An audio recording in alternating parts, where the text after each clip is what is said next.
Tonight, police are piecing together what triggered a U-Haul driver to go on a violent rampage during the end of the morning commute in Brooklyn, zigzagging through neighborhoods, driving onto sidewalks, and plowing into people. Surveillance video shows the harrowing moments. People scramble out of the way as that truck barreled down a sidewalk. A police SUV racing after it. New tonight, we know 9 people were injured, including pedestrians and bicyclists. Cell phone video showing some of the victims lying on the ground, with ordinary New Yorkers stepping up to help treat them. The chase coming to a crashing end when a police cruiser drove in front of the truck to block it.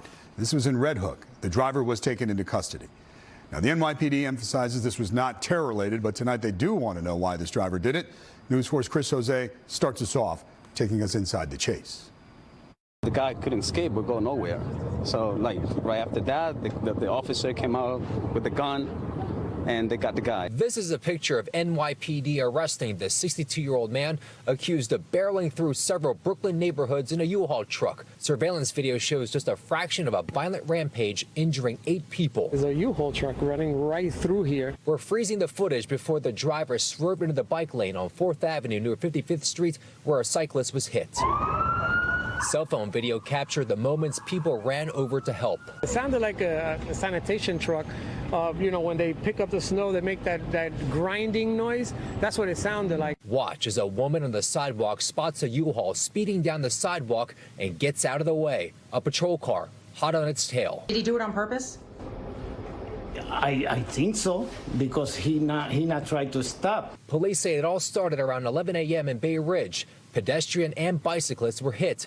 The driver then going to Sunset Park and eventually boxed in along a sidewalk on Columbia Street and Hamilton Avenue in Red Hook. At this time, we have no indication that there is any terrorism involvement in this incident. Here's a look at the U-Haul. It was checked and cleared of any harmful devices.